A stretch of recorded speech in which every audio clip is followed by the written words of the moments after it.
Bueno, en principio quiero agradecerle mucho a Carlos la convocatoria y por supuesto a Leonardo que me haya llamado.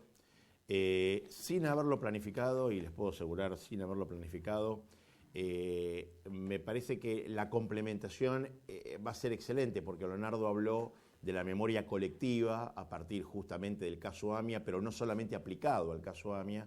Y yo voy a hablar un poco de el perdón y la memoria en lo personal y cotidiano, ¿no? ¿Cómo funciona esta relación, al menos desde lo específicamente judío, o más bien lo específicamente bíblico, que abarca lo judío, lo cristiano y lo islámico, ¿no? Como religiones bíblicas? En este sentido, el concepto judío, y más específicamente bíblico, de lo que se llama el perdón, está vinculado a una remoción de aquello considerado malvado, pecaminoso, incorrecto, transgresor de la ley, tanto culposo como dolosamente, con la clara y manifiesta intención, acorde a la terminología cúltica, de limpiarse, purificarse, expiar, ser absuelto.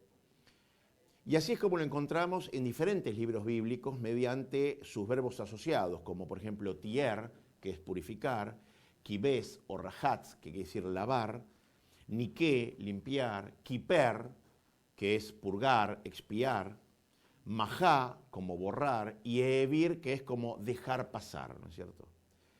Pero el propio verbo perdonar, que es salaj, significa justamente retirar, ¿no? Levantar en el sentido de absolver, eximir, o bien bajo también el verbo utilizado en hebreo nosé, que quiere decir soportar o indultar, en el sentido de ser indulgente, tal como figura justamente en el Éxodo, capítulo 34, versículo 7.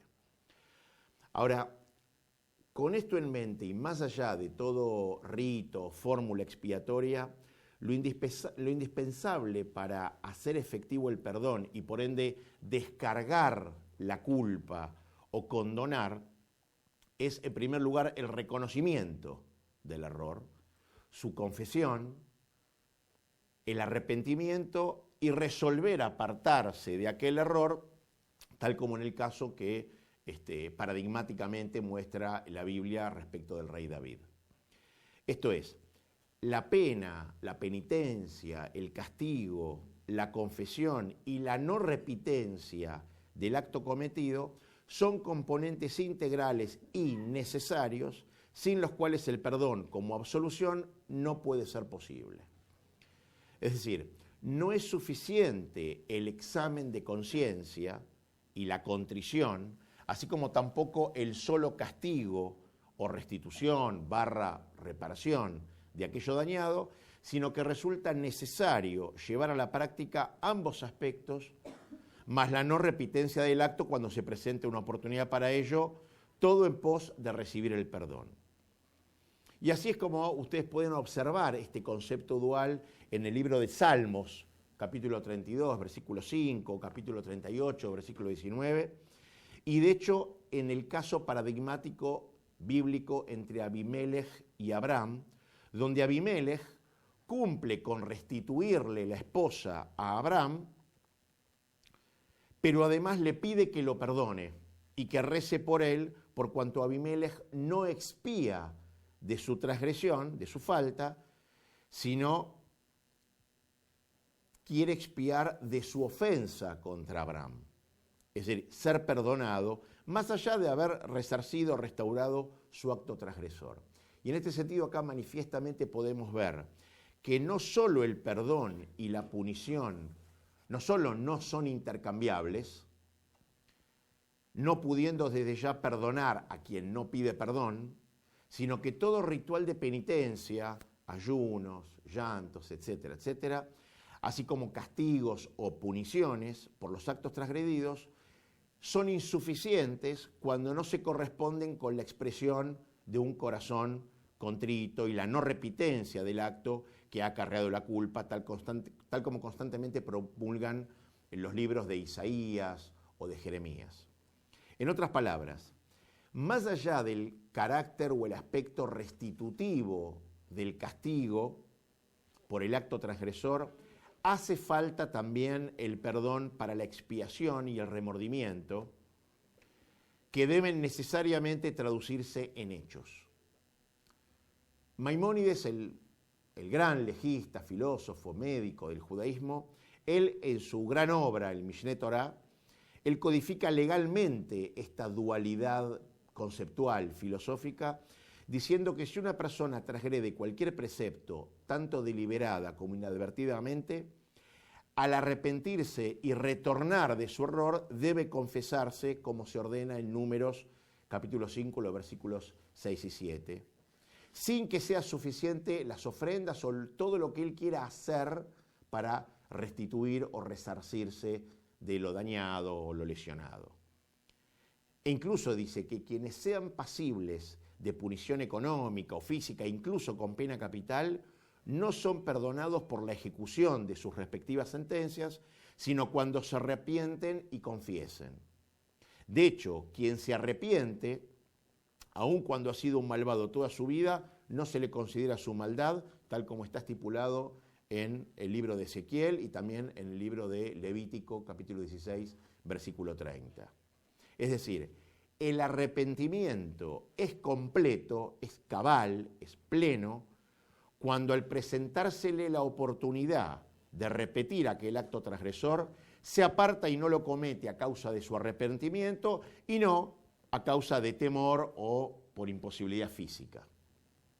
Es decir, este proceso dual, por un lado, el castigo por la transgresión, es decir, el aspecto restitutivo, la enmienda físico-económica de aquel acto, y por otro lado, la expiación por medio del reconocimiento, contrición y su no repitencia, es resumido en términos bíblicos con la palabra en hebreo que se dice teshuvá, cuyos significados son arrepentimiento, retorno y respuesta. Y esta idea de arrepentimiento, que es central en el judaísmo y luego en diversos y múltiples sistemas éticos, morales y legales, es justamente la que une las dos dimensiones por las cuales nuevamente y en primera instancia el castigo y la punición cumplen su aspecto restitutivo, mientras que el perdón hace expiar, retornando al transgresor a la situación original como si no hubiese cometido la transgresión. Y esto es, creo, el aspecto más sublime del perdón, que no lo tiene el castigo o la punición a modo de justicia restitutiva. Cabe destacar que uno no suple el otro. El castigo, como justicia restitutiva, no suple el perdón y el perdón no suple el castigo. Es decir, el perdón no exime de castigo o enmienda, y el castigo o enmienda no basta tampoco para la expiación. Tanto para las transgresiones cometidas para con el hombre, para con su prójimo, como para con Dios, ¿no es cierto?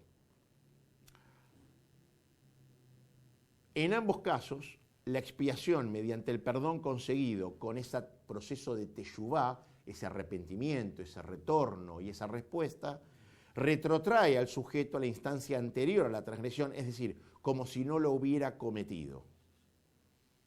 Estamos hablando de la posibilidad del hombre para revertir el tiempo, es decir, hacer en el presente que pueda modificar el pasado y hasta deshacerlo. Ahora, en unos minutos más vamos a profundizar sobre este concepto que es realmente muy interesante y muy liberador aparte. Ahora, este proceso de arrepentimiento, retorno y respuesta que se denomina teshuvá, también manifiesta su límite. El límite es, por ejemplo, en el Éxodo capítulo 7, versículo 3, cuando Dios dice, y yo endureceré el corazón del faraón, es decir, no lo voy a dejar arrepentirse. Maimónides nuevamente explica en este respecto que a determinadas personas, por la cantidad y magnitud de sus transgresiones, se les suprime como castigo la posibilidad de arrepentirse, imposibilitándoles abandonar la maldad. Y esto es significativo, dado que, según el aspecto bíblico y la ley judía, nada se interpone al arrepentimiento. De hecho, el arrepentimiento puede quebrar gravosos decretos, pero a su vez se aprende que la posibilidad de arrepentimiento no es gratuita ni tampoco es absoluta.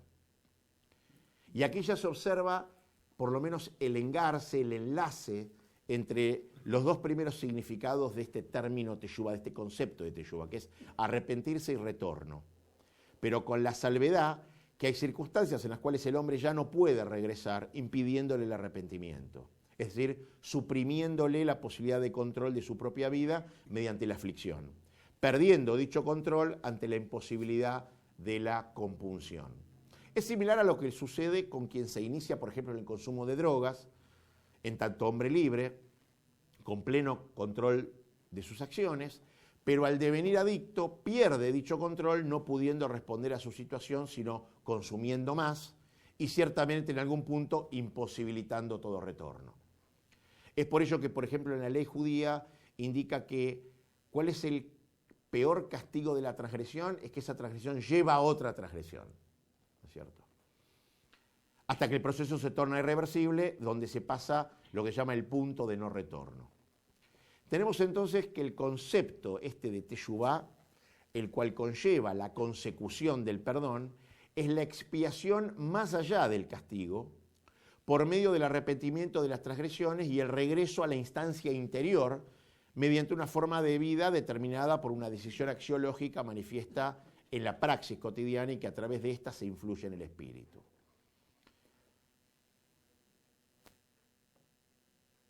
Obviamente aquí el tercer significado de este término teshuvá, que es respuesta, no es una respuesta en sentido informativo ni de adquisición de datos, sino en el sentido axiológico, en la consecución de valor.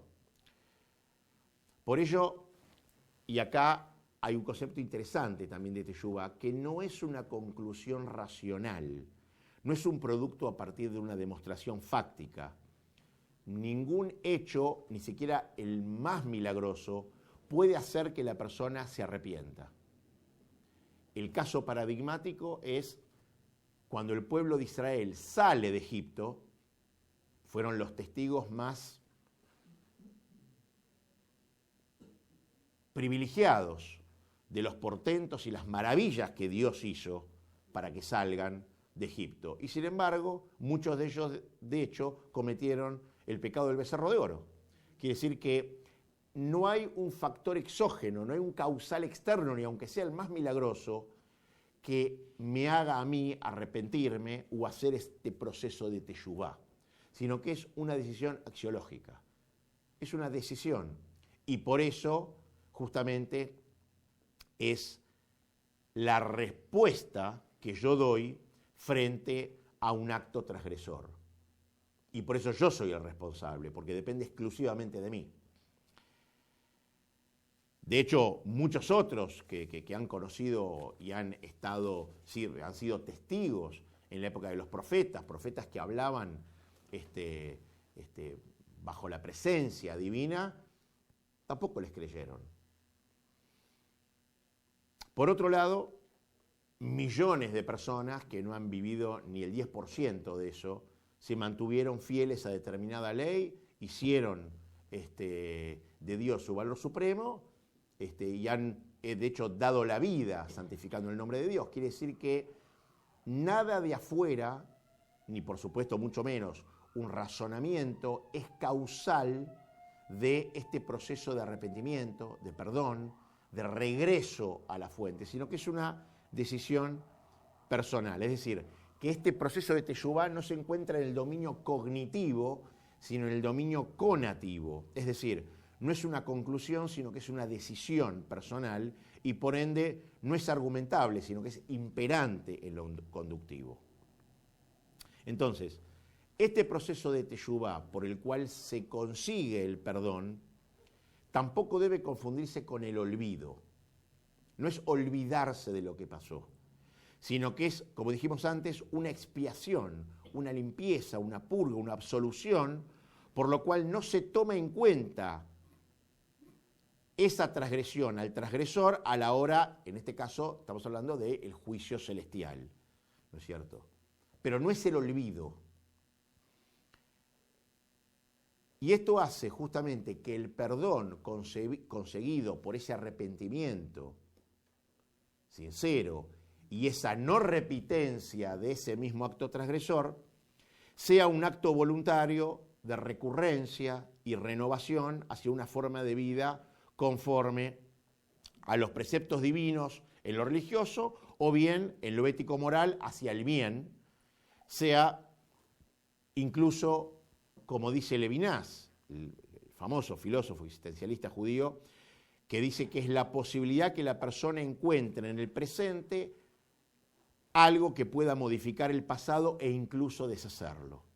Es decir, es la posibilidad que el tiempo pierda su irreversibilidad y que pueda tomar el pasado como ocasión para redimirlo, para purificarlo, para comenzar de nuevo. Ese es el, como dijimos antes, el carácter dual más sublime del perdón. Es justamente el don sobrenatural que tiene el perdón para, en alguna forma, separar al culpable de su falta, es decir, al sujeto de su acción, y por ende no reducir inexorablemente al otro a sus actos, aunque sea claramente responsable por ellos, dado que el perdón, nuevamente, no anula las exigencias de justicia ni renuncia a su búsqueda. Y también, por otro lado, el don sobrenatural del perdón es para recobrar, justamente, es la posibilidad de recobrar a cada instante el pristino estatus de los primeros días de la creación, dado que justamente repara y libera, neutralizando esa, podríamos llamar, esa cadena de consecuencias negativas, abriendo un nuevo porvenir. Es decir, esta teshuvá y su consecuente perdón hace que el presente no sea una consecuencia necesaria del pasado, sino un nuevo comienzo, que se decide hoy, en el mismo instante, y que cambia el pasado. Es decir, es el triunfo sobre el tiempo que, no obstante conservar el pasado, lo purifica en el presente. Para cerrar esto, ¿cómo se conecta este proceso de teshuvá, de arrepentimiento, de retorno, de respuesta, a través del cual consigo el perdón, con la memoria? Si yo concibo la memoria como la facultad de recordar, como bien decía Leonardo, eso se lo dejamos a los psicólogos, los psiquiatras, los neurofisiólogos. Pero si yo me refiero a la memoria como el recuerdo en tanto la propia realidad psíquica, el cual en términos de, por ejemplo, Henry Bergson, conforma un hábito y una representación, la representación es la constitución de la conciencia y por ende la continuidad de la persona. Es básicamente la memoria, en este sentido, la realidad fundamental de la persona. ¿Por qué? Porque es el individuo que puede conservar su pasado, lo actualiza en el presente, tiene una historia, tiene una tradición y tiene una continuidad. Si no, no habría una persona sin esta memoria, no como capacidad de recordar, sino como recuerdo en sí mismo, como realidad psíquica. Entonces, funcionalmente, así en la persona, la memoria es el reconocimiento de los hechos pasados y su revivir efectivo por su retención, repetición y reproducción de contenidos. Ahora, esta conservación de un pasado, aunque purificado, es a partir de lo cual la persona decide continuamente su exigencia de enmienda, su insistencia en lo correcto, aun cuando no esté garantizada. Pero esta persona asume el pasado mediante su memoria y demanda el dominio en la posteridad, posibilitando un nuevo origen correctivo. Y esto es precisamente la diferencia entre memoria e historia. La memoria, a diferencia de la historia, es la materia sustancial para el arrepentimiento, el retorno, la respuesta y el perdón. La historia no es más que una entidad, un concepto, más que una entidad diría un concepto, una disciplina que estudia los hechos considerados más importantes de los seres humanos, pero que no implica una imposición de hechos, una imposición de conductas necesarias en el hombre, porque no es como la física, la química, las ciencias naturales, que tienen leyes, principios bajo los cuales yo, aprendiéndolos, puedo predecir conductas. La historia no predice ninguna conducta. El hombre en cualquier momento puede cambiar, repetirla, no repetirla. Es simplemente una rapsodia de hechos que el hombre estudia, hechos considerados los más importantes en el ser humano. Pero la memoria es lo que el sujeto internaliza, más allá de que también posee información como la historia, pero que es la memoria la herramienta y el instrumento para que el hombre pueda conducirse intencional y conativamente mediante su recuerdo. Y no como la historia, que si yo no la recuerdo, por más que estén en los libros, no conforman ninguna realidad psíquica que yo pueda tener a mano para poder reflexionar y tomar una decisión sobre ello. Es decir, solo a partir de la memoria como internalización de lo pasado en el sujeto y que puede decidir, es donde el hombre y el sujeto puede decidir o decidirse cambiar la realidad en pos de una enmienda conductiva y que permanezca estando presente esa demanda de corrección, porque esa memoria le da continuidad a esa persona. Pudiendo así solo la memoria, pero no la historia, posibilitar el arrepentimiento, el perdón y a través del perdón la mayor libertad jamás pensada, que es la insumisión al orden del tiempo.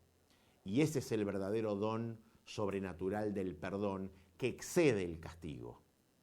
Desgraciadamente, por las superestructuras positivistas en las que vivimos en la sociedad moderna, siempre nos quedamos en el castigo, siempre nos quedamos en la justicia conmutativa, restitutiva, distributiva, pero nunca llegamos a esa instancia del perdón, ¿no es cierto? Nunca llegamos a esa instancia en donde podemos volver al pasado, reverlo, hasta incluso deshacerlo y comenzar de nuevo. Es realmente, si uno lo piensa desde el punto de vista metafísico, pero no dejando de ser real, es realmente la herramienta, no solamente que al humano lo hace tal, sino también es una herramienta muy liberadora, porque hasta nos libera, como dije recién, de la propia insumisión del orden del tiempo, pudiendo realmente revertirlo. Hasta acá se pasó la hora.